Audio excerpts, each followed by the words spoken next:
Okay, so in this session, we are going to study what are roots of functions, and we are going to look at a method, that is the bisection method, to approximate roots of continued functions. So let us first see what is a root or a zero of a real valued function. So a root is nothing but a um, real number, that is in this case c, such that f of c is 0. So root of f is just some c such that f of c is 0. So let's have a look at some examples. So what are the roots of this function? The roots of this function are all those points x such that f of x is 0. So the roots of x of f are the points x such that x square minus 1 is equal to 0. But this is equivalent to saying that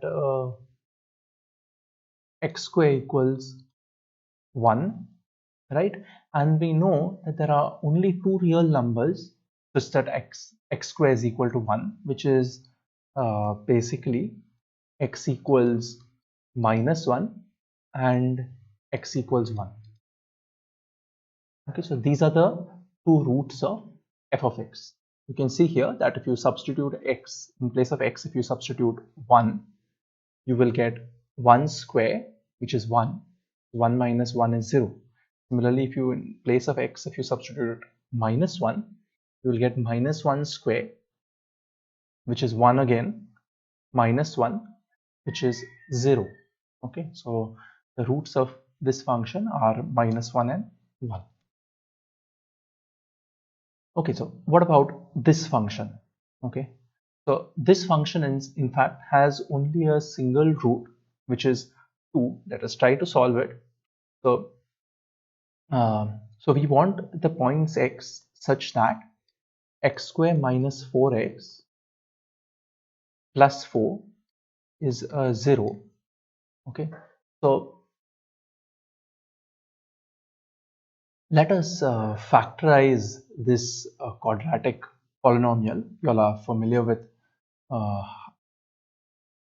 the technique to factorize this, and if you try to factorize this, in fact this is nothing but the expansion, the binomial expansion of x minus 2 the whole square equals 0. So there is a small error here. This is not 1, but this is 2. Okay, so we know that if x square minus 4x plus 4 is 0, then x minus 2 the whole square should be 0, because this is exactly what that is. So what does this tell me? If the square of a number is 0, it means that the number itself should be 0. Okay, so in other words, x should be equal to 2. So what does this tell me? It tells me that this function becomes 0 only when x is equal to 2. Okay, substituting x equals 2, you can see that you will get 0. You can check that here. That is the value of f of 2. It is nothing but 2 square minus 4 into 2 plus 4, which is 4 minus 8 plus 4, which we all know is 0. So therefore, a root of this function f of x is 2. In fact, it's the only root of f. Okay, so this is another function. This is in fact a cubic polynomial. Okay, so what are the roots of this cubic polynomial? So, so the roots of this cubic polynomial are the set of all those points x such that x times x minus 2 into x plus 3 is 0. Okay, so when does this happen? Okay, we know from school mathematics that this happens when x is 0, okay, or if this happens, then either x is 0 or x minus 2 is 0, right, or x plus 3 is 0, because this is a product of three numbers. The product of three numbers is 0 if and only if, in fact, uh, at least one of them is 0. Okay, so we can see that this function f of x will become 0, or if this function f of x becomes 0, then x will be 0, or x should be 2, or x should be minus 3. Okay. Again, if I put the value 0, 2 and minus 3 in place of x, you will see that the f of x value is going to become 0. So this tells me that the roots of this function are nothing but 0, 2 and minus 3. Okay, so this is another function you'll are familiar with. So geometrically, what is the root of a function? It is in fact those values of x for which the function cuts the x-axis. So if we draw the graph of the function,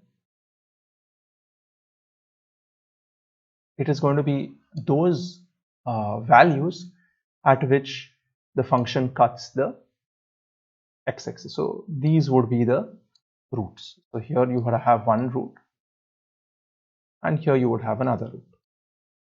Okay, so that's the root of these are the roots of the function.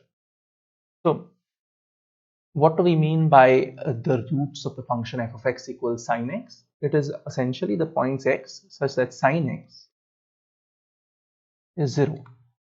So which are those points such that sine x is 0? So we know that sine x becomes 0, okay. If we are looking at the full real line, then we know that sine x becomes 0 when x is either 0, because sine of 0 is 0, or x is pi, this is on the positive direction, or x is 2 pi, and so on. We also know that sine x becomes 0 when x is minus pi, or x is minus 2 pi, or x is minus 3 pi, and so on. Okay, this is something you know from your school mathematics. So basically the roots of this function are nothing but the set of all these n times pi, but here of course n does not just take the natural numbers, it takes all possible integers. Okay, that is n is in z. So you can see here that this function has infinitely many roots, not just finitely many roots. This function in fact has infinitely many roots. It cuts the x-axis in infinitely many places. Okay, this is the graph of the sine x. More or less what the graph looks like. Okay, so this would be your 0, this would be pi, this would be 2 pi, and so on, and this would be minus pi, this would be minus 2 pi, minus 3 pi, minus 4 pi, and so on. Okay, so these are the roots of the function sine x. So I hope everyone has understood what you mean by a root of a function.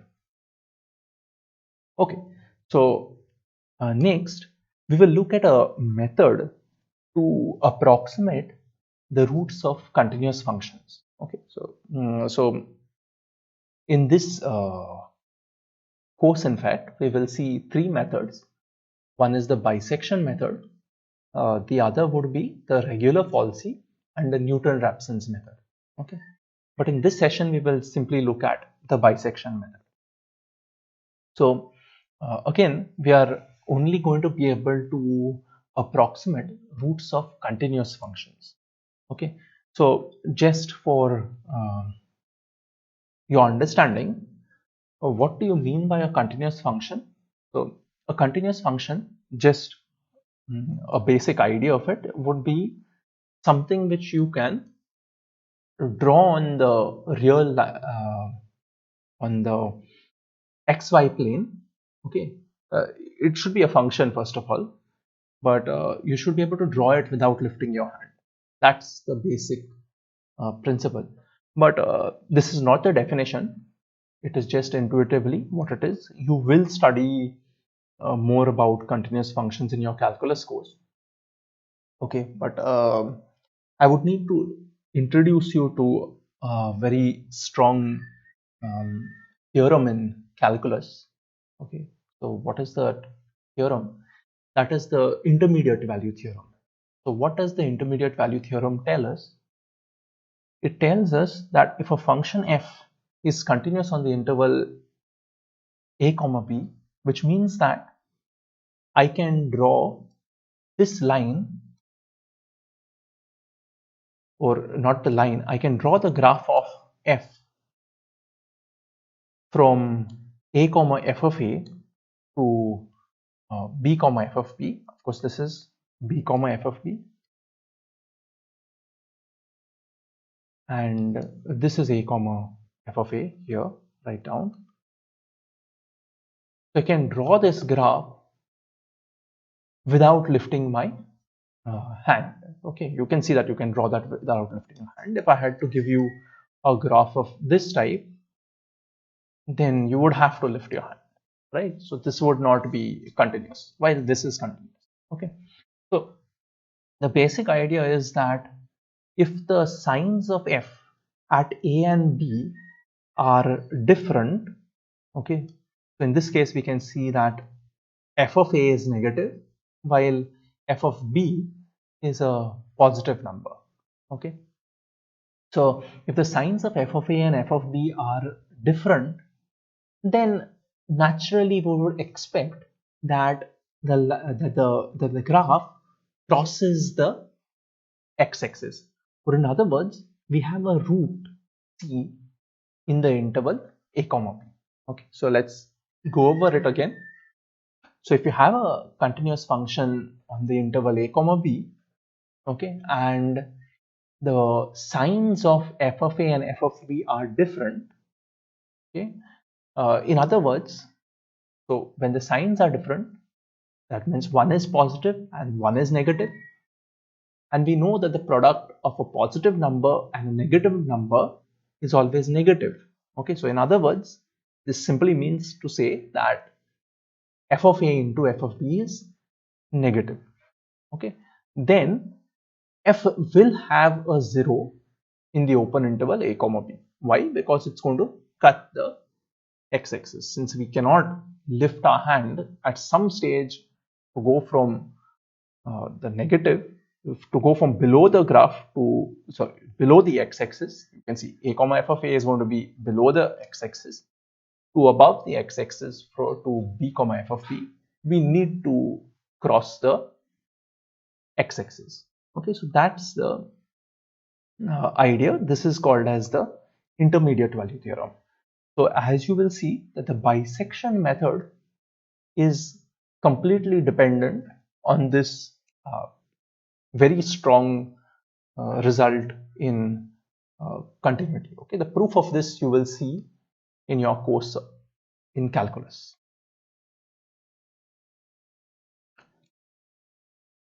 Okay, so let's introduce you to the bisection method. So the bisection method is a very nice, interesting result. So let's draw the graph of some continuous function. So as I have said, a continuous function looks something like this, right? I can go from any point to any point on the graph without lifting my hand. That's the idea. Okay, so if I know that the value at f of a is negative and the value at f of b is positive, of course I can also do this when the value at f of a is positive and the value at f of b is negative. Okay, so then the intermediate value theorem tells me that there is going to be a root between a and b. Okay, that's exactly what you see here you have a root between the points A and B. As long as you know that the value at A and the value at B are of different signs. In this case, we can see the value at A is negative and the value at B is positive. This will also work when the value at A is positive and the value at B is negative.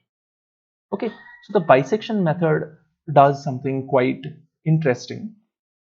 So what we do is we bisect the interval. Okay, so when you bisect the interval, okay, again uh, from school mathematics, you know that this point is going to be a plus b by 2. Okay, so this, let us call it as x1. This is simply going to be, or let us call it as c for that case.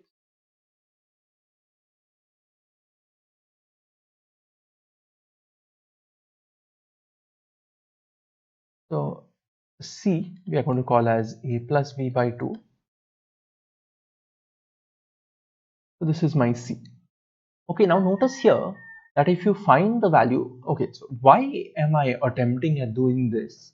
The reason I'm attempting at doing this is because there are functions where it is not that easy to get the roots like how we have been looking at them in the previous exercises. You can't always solve equations and find roots of functions. So hence it becomes necessary to estimate the roots in many cases. Okay, so here now what you see is that the value at A is negative. Okay, so I have got a smaller interval. I started with one big interval here. Okay, so this was a big interval. A comma B was one nice big interval. Okay, but now I have gone to half the length. Okay, you can see AC is half the length of AB, and something interesting happens, that is the value at, so you can see if I take CB, okay, if you look at CB, there's not going to be a root of f between C and B, okay, because the value of f at C is positive and the value of f at B is also positive. So intermediate value theorem does not guarantee a root. Okay, but if I look at the interval AC, the closed interval AC, you can see that the value at A is negative. Okay, the value at A is negative and the value at B and the value at C is positive. So again, the intermediate value theorem will tell us that there is a root between A and C. Visually we can see it here, but not all graphs are this nice. Okay, so we can now bisect this interval for the second time. So now we have gone to half the length. This was step 1, which took us to half the length. So this would be step 1. It took us to half the length. Okay, so we can now bisect this interval again. So for convenience, we could simply rename this C to be B. Okay, we'll rename this C to be B and we'll ignore this B over here. Okay, we'll put a cross at it. So we are ignoring it. Okay, again we can do the same thing, that is look at A plus B by 2. Okay, that's a new C now. So we've got a new C at half the size here. C, this is a new C which is here.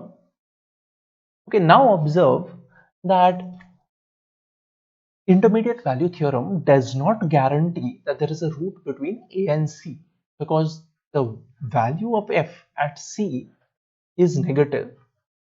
Okay, but intermediate value theorem does guarantee that there is a root between C and B, right? Why does it guarantee?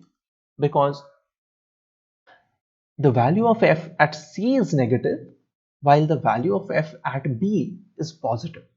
Okay, and again something nice happens here, that is at step 2 you will see that the length of the interval again drops by half. Okay, you can see that the length of the interval is going to drop by half again. So compared to the first interval, if you look at the first big interval which we have taken, now the length of the interval is a fourth of the first interval, right? First it dropped by half and then it dropped by another half. So it's going to be one fourth of the first interval. So in this case, we now need to relabel this C to be A. Okay, so let's make this C into A, and we will ignore this A at the side here. Okay, we can ignore this A and relabel this C to be A. So by the intermediate value theorem, again we have this A at which the function value is negative and this B at which the function value is positive. Hence, you can find a C between these two. You can find a root between these two. Okay. Notice here that we are doing something quite interesting. Okay, so if you observe clearly, let us go with the next C value. So if you observe clearly, what happens is the values of this C, so the first value of C was this one. Okay, this was the first value of C, and this was the next value of C. Now this is the third value of C. So if you observe, we are coming closer and closer. Okay, these intervals are getting smaller. Okay, so you can see that the next interval is here. The next interval, that is at step 3, would be here, and the length of our new interval at stage 3 is in fact an eighth of the length of the first interval. Okay, so at step 1 we drop to half the length. At step 2 we drop to 1/4 of the length, and at step 3 we now drop to 1/8 of the length. Right, this is now reached 1/8 of the length. And as you can see, there is nothing special about this. This is, let us call this as step 0. Okay, this is the size of this is a minus b. So to the original size, its ratio is 1. Okay, so this would be half the length of the original interval, 1/4 of the length of the original interval, 1/8 of the length of the original interval. And I can keep proceeding to do this to get smaller and smaller intervals in which f has a root. So this is the basic idea of the bisection method. Okay, so the algorithm is quite simple. So bisection method gives us an algorithm, okay, to find a root of the continuous function f in an interval a comma b, where f of a into f of b is positive. What do we mean by this? That is, either you have f of a is negative and f of b is positive, or you have f of a is positive and f of b is negative, right? These are the only two ways in which this product would be negative, because if both are negative, this value would be positive, and if both are positive, this value would be positive.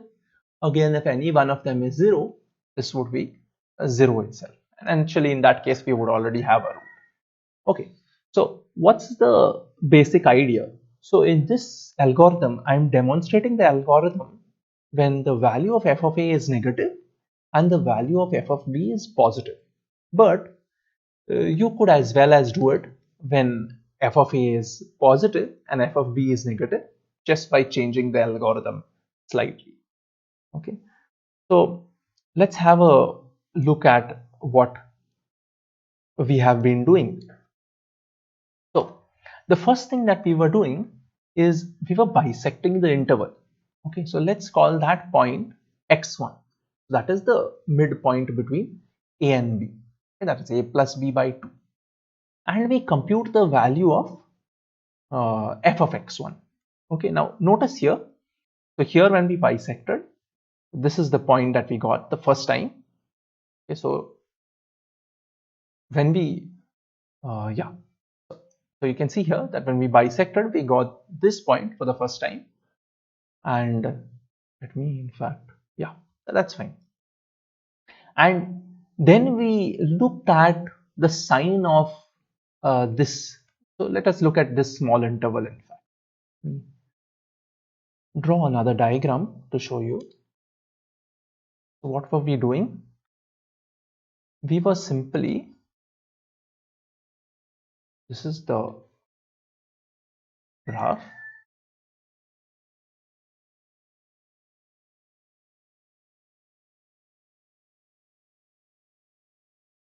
Okay, this is the value of, this is A, this is B, and we bisected it for the first time. Okay, so once we bisected it for the first time, so we were essentially renaming the C to either be A or B, right? That's what we saw. When do we rename it to be A and when do we rename it to be B? So the technique was, look at the sign of f of c. So here the sign of f of c is positive.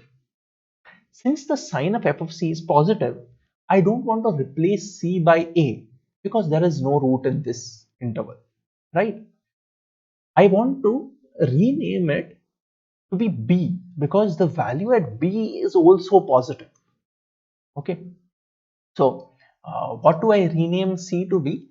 I rename it to be b if the sign of f of c is the same as the sign of f of b, and I rename it to be a if the sign of f of c is the same as the sign of f of a. That's what the algorithm tells us. So if f of x1 is less than 0, that is x1 has the same sign as uh, f of a, then I will take the new a to be x1 in the next iteration. Okay, and keep the same value for b.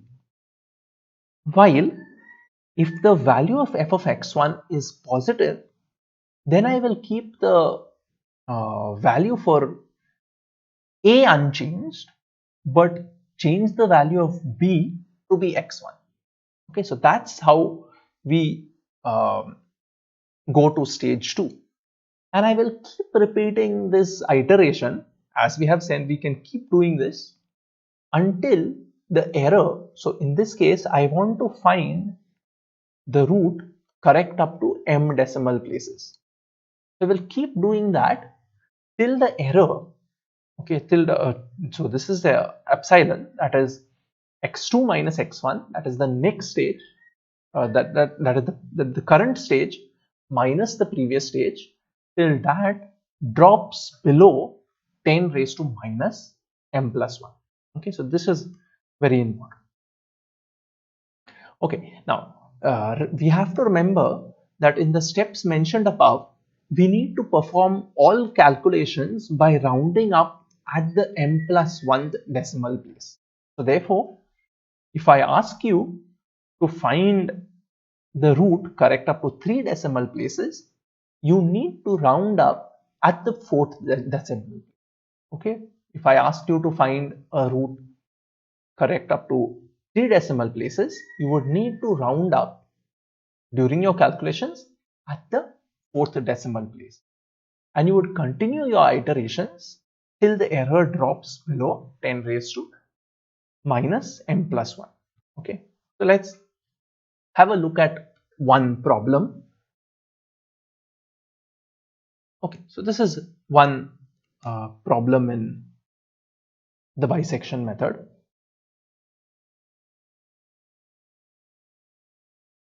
So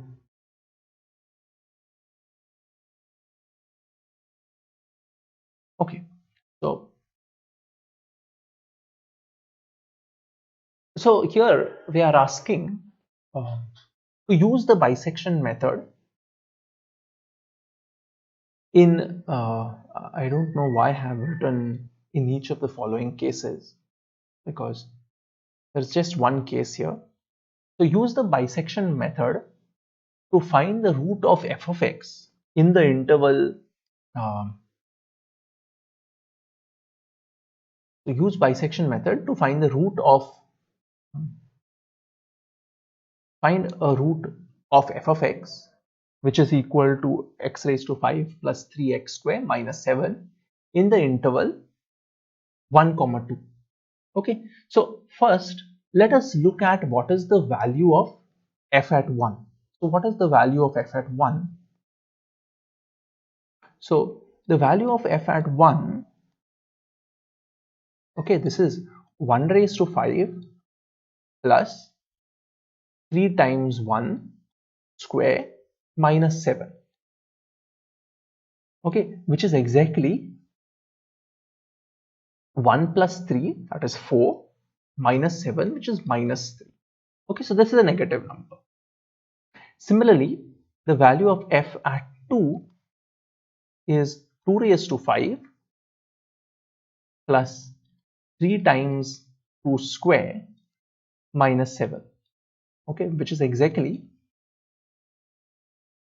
32 plus 3 times 4, which is 12, minus 7. So this is 44 minus 7, which is exactly 2.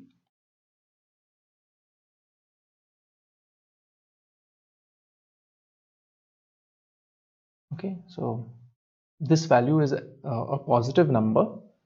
So what is this value?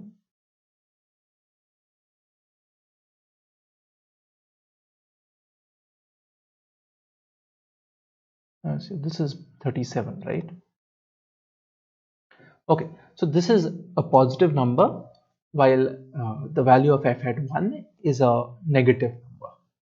Okay, so as we have seen in the bisection method, we first bisect a and b. So at this, your c value, you can see, is nothing but a, so 1 plus 2 upon 2, which is 1.5, right? This is exactly 1.5. And then you calculate the value of f at c. Okay, of course it's not that easy to calculate this. You can use the calculator. You will get 7.344 when it is rounded up to the third decimal place, because I am asking you correct up to 2 decimal places, so you need to round up at the third decimal.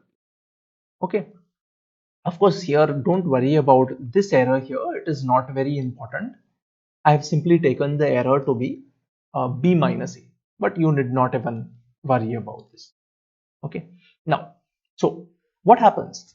So the value of f is positive. Okay, the value of f at c is positive, so you need to replace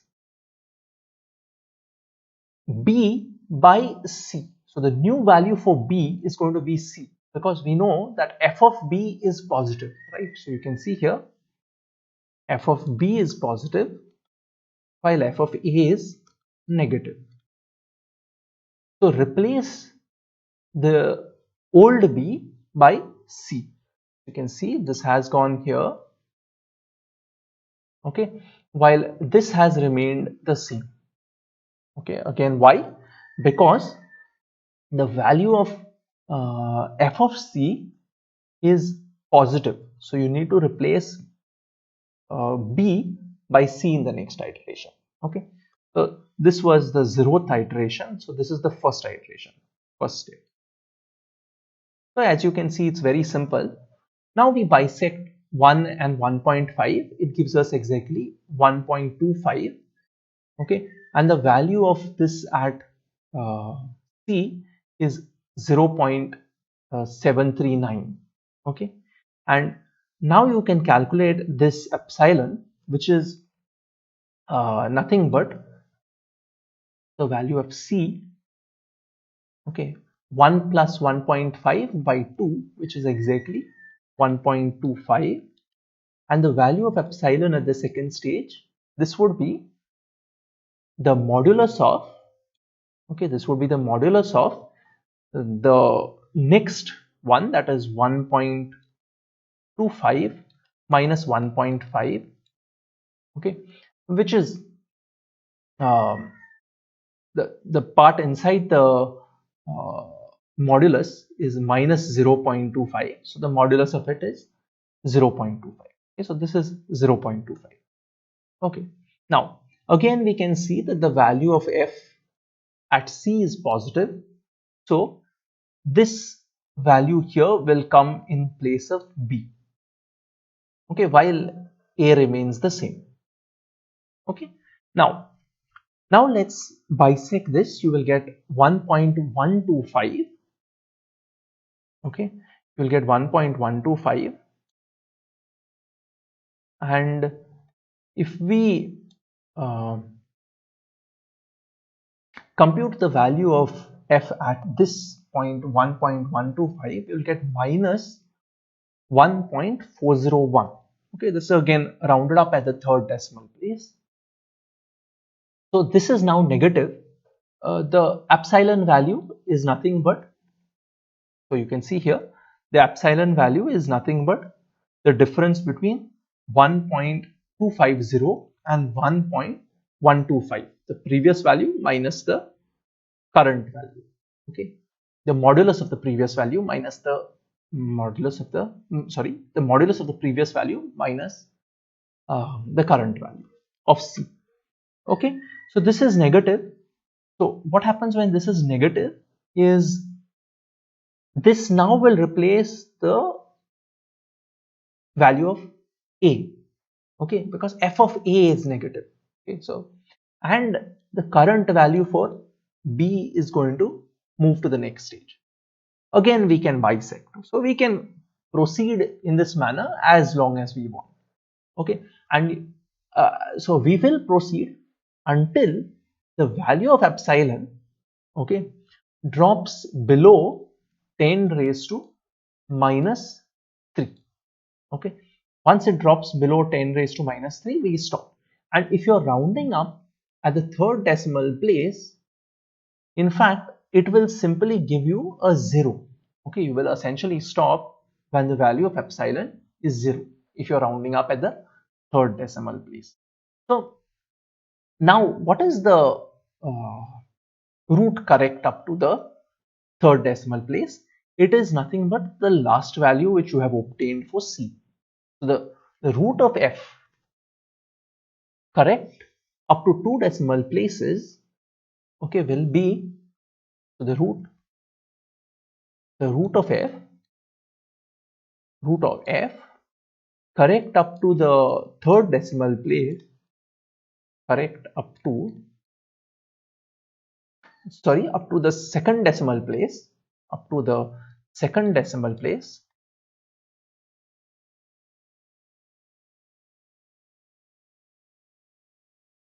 okay, is exactly 1.21. Okay, 1.21. Okay, only up to the second decimal place. The third decimal place might still be wrong, but up to the second decimal place, this is correct. Okay, so this is the way we will do the bisection method. So thank you. So in the next session, we will look at the regular falsy method.